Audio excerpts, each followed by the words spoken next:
선생님들 안녕하세요. 오늘은 회복적 생활교육과 생활지도 편입니다. 최근 중요하게 떠오르고 있는 생활지도 방법 중 하나가 바로 회복적 생활교육이죠. 교육학 클립 1, 2편에서 다루었듯이 학교 폭력과 관련하여 근본적인 예방책과 해결책으로 많이 활용되고 최근 연수도 많이 이루어지고 있는 방법이 바로 회복적 생활교육입니다. 오늘 회복적 생활교육의 기본 개념을 살펴보시면 생각보다 어렵지 않다고 생각하실 거예요. 오늘의 이야기는 4학년 담임 회복쌤의 이야기입니다. 우리 반에는 아스퍼거 학생과 ADHD 학생이 있다. 아스퍼거 증후군은 언어와 인지 발달은 정상적이지만 운동 기능의 발달이 지체가 나타나고 정서, 사회적 발달이 늦은 자폐성 장애 중 하나이다. 두 학생과 다른 22명의 학생들을 함께 지도하려다 보니 매일 나는 지도력에 한계를 느꼈다. 그러던 중 학급 구성원의 갈등 해결 능력과 공동체의 의식을 높여준다는 회복적 생활교육 프로그램 연구가 있다고 해서 연구 대상으로 참여해 보았다. 프로그램은 총 8회기로 이루어졌다. 1에서 2회기는 연구자에게 프로그램을 소개받고 갈등을 해결하는 방법에 대해 의견을 나누었다. 특히 연구자와 학생들 간의 래포도 형성되는 중요한 시간이었다. 나는 미리 학생들에게 앞으로 이 프로그램에서 무엇을 배우게 될지 설명해 주었다. 학생들은 새로운 수업에 대해 강한 호기심을 가지고 있었다. 갈등을 해결하는 방법에 대해 배우고 퀴즈를 풀어보았는데 그때도 학생들은 토킹 스틱을 가진 사람만 이야기하고 나머지 사람들은 경청해야 한다는 규칙을 잘 지켜주었다. 3에서 4회기에는 피해 회복을 위해 필요한 것과 책임의 의미를 생각해보는 시간을 가졌다. 피해를 입은 어미 팬더 동화를 들려주고 피해의 회복을 위해 필요한 것은 무엇일지 함께 생각해보았다. 그리고 내가 생각하는 정의란 무엇인가에 관해 의견을 나누었다. 내가 마법의 힘을 갖게 된다면? 이라고 가정하고 생각해보는 마법사 놀이를 해보면서 힘을 갖게 되었을 때 친구들에게 어떻게 대하게 되는지를 알게 되었고 친구들을 좀 더 배려해야겠다고 의지를 다졌다. 학생들의 자리는 모둠 형태로 배치했고 토킹 스틱이 있는 사람만 말할 수 있도록 활용했다. 중간에 아스퍼거 학생이 모둠 학생들과 합의하지 않고 자기 이야기만 하려고 해서 활동을 잠시 중단하고 그 상황 자체를 어떻게 해결할 수 있을지 친구들이 아스퍼거 친구에게 어떤 도움을 줄 수 있을지도 함께 의논해 보았다. 학생들은 수업 중에 발생한 갈등을 스스로 해결하는 과정을 직접 경험하게 되었다. 5에서 6회기는 자신의 행동에 대해 책임을 지는 것의 의미와 폭력적인 갈등 상황을 지켜보는 입장에서 평화적으로 개입할 수 있는 방법을 알아보는 회기였다. 동영상을 보면서 자신의 잘못에 대해 책임을 지고 마을 사람의 도움으로 성숙한 사회 구성원으로 성장한 캐나다의 보호관찰관 이야기를 함께 알아보았다. 또 실제 다른 초등학교에서 벌어진 학교폭력 사례와 해결 과정을 애니메이션으로 보면서 우리 반 친구들의 행동을 생각하며 자유롭게 이야기 나누는 시간을 가졌다.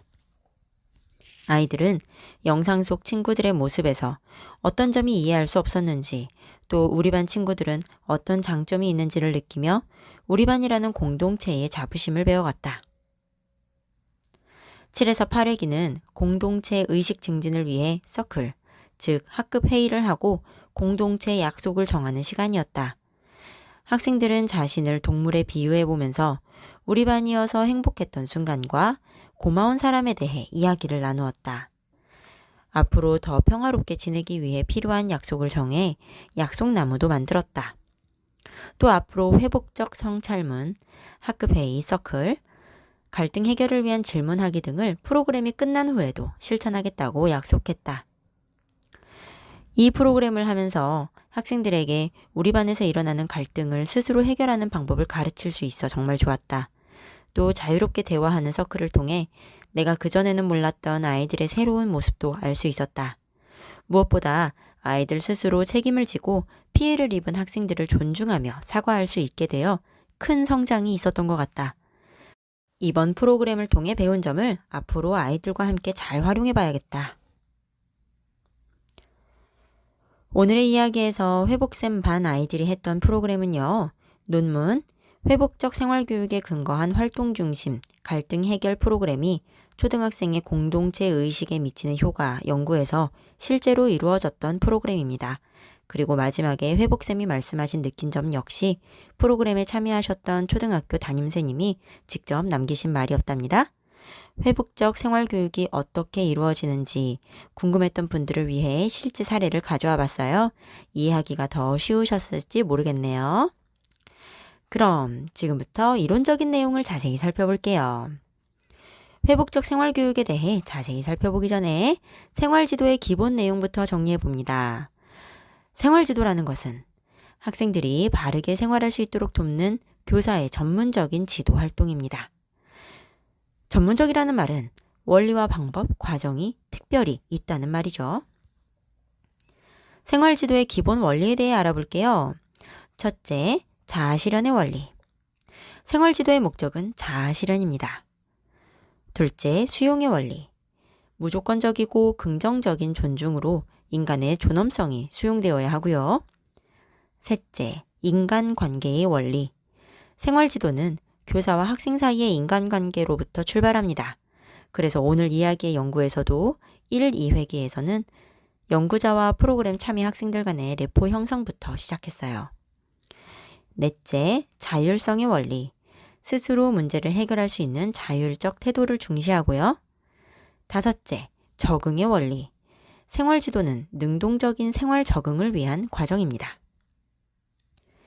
생활지도를 실천하는 방법에도 원리가 있습니다. 바로 실천 원리이죠. 전인성, 지덕체의 조화로운 발달을 추구해야 합니다. 균등성, 문제 하나 부적응 학생만 대상으로 하는 것이 아니고 모든 학생을 대상으로 합니다.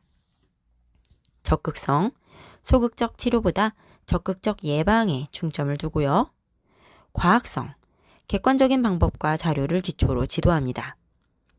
계속성, 일회성이 아닌 진급, 진학, 졸업 후에도 계속 이루어져야 하고요. 협력성, 학교, 가정, 지역, 사회가 연계될 수 있도록 협력해야 합니다. 생활지도 과정은 이런 활동으로 이루어집니다. 조사활동, 지능, 인성, 적성 등에 관한 개인 자료를 조사, 수집하는 활동입니다. 담임선생님들이 학기 초에 가정생활 파악을 위한 가정통신문을 보내는 것도 조사활동이에요. 정보활동, 학생에게 자료와 정보를 제공하는 활동이고요. 정치활동, 학생의 직업, 과목, 특별활동 등에 대한 선택을 돕는 활동입니다. 여기서 정치란 필요한 곳에 제대로 배치한다는 뜻이에요. 상담활동, 상담 기법을 통한 전문적인 조력의 과정이죠. 문제 해결 과정의 핵심으로요. 우리도 지난번 교육학 클립에서 자세히 다루었습니다. 추수활동, 생활지도를 했다고 다 끝나는 게 아니에요. 학생의 적응 및 개선 정도를 사후에 점검하는 활동까지가 생활지도입니다. 위탁활동, 전문가에게 의뢰하여 교육받을 수 있게 하는 활동입니다. 생활지도는 평소 일상생활에서도 소소하게 필요하지만요. 학생들의 비행이 있을 때 특히 중요하죠. 비행이론은 교육학 클립 1편에서 다룬 적이 있습니다. 거기서 다뤘던 사회통제이론, 낙인이론, 차별접촉이론이 가장 중요한 비행이론들이었고요. 오늘은 나머지 비행이론을 가볍게 살펴봅니다. 먼저 아노미 이론입니다. 아노미란 한 사회의 문화 목표와 제도화된 수단 간의 괴리 현상, 무규범 상태라고도 합니다.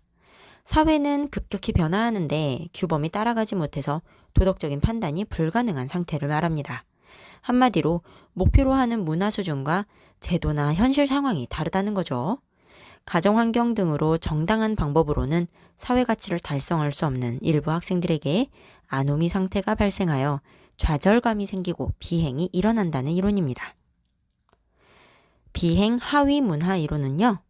하류 계층의 하위 문화가 중산층의 지배 문화에 대항하여 비행을 저지른다는 이론입니다. 지위 욕구 불만을 해결하기 위해 하위층의 학생들이 비행을 하면서 자신에게 유리한 문화를 만들어간다는 이론이에요. 갈등 이론은 사회적 계급 구조 속에서 자본가 계급과 노동자 계급 간 갈등으로 비행이 발생한다는 이론입니다. 지배계급의 범죄는 숨겨지고 노동자 계급의 범죄만 낙인 찍히는 현실을 비판하죠. 유전무죄, 무전유죄 들어보셨죠? 중화이론은 자기 행위가 나쁘다는 걸 알면서도 중화기술을 사용해서 죄의식 없이 비행을 저지르는 학생들의 심리를 말해줍니다. 자신의 죄의식을 중화시키는 중화기술에는 이런 것들이 있습니다. 책임 부정, 친구나 가정 환경 때문이지 내 잘못이 아니다. 가해 부정, 피해를 본 사람이 없다. 피해자 부정, 피해자가 받았어야 할 벌을 내가 내렸을 뿐이다. 비난자, 비난, 선생님도 잘못하면서 학생만 잡는다. 대의 명분의 호소, 친구와의 우정을 위해 했을 뿐이다. 이런 것들이요. 뭔가 다 이미 알고 계셨던 것들이죠. 마지막으로 회복적 생활교육을 알아볼게요. 회복적 생활교육이란 응보적 생활교육에 대한 대안으로 발생한 개념입니다. 처벌 위주 지도의 문제점을 인식하고 대화를 통한 공동의 해결책을 모색하기 위해 이루어지는 생활지도이죠. 오늘 이야기의 사례에 잘 나타났죠? 회복적 생활교육의 핵심어는 공감, 책임, 공동체, 배움과 성장입니다. 대표적인 방법은요, 바로 서클입니다. 새로운 개념 같지만 아니에요. 기존에 우리가 하던 학급 회의나 모임을 서클이라고 하는 거예요. 다만 자유로운 대화 원칙이 있습니다.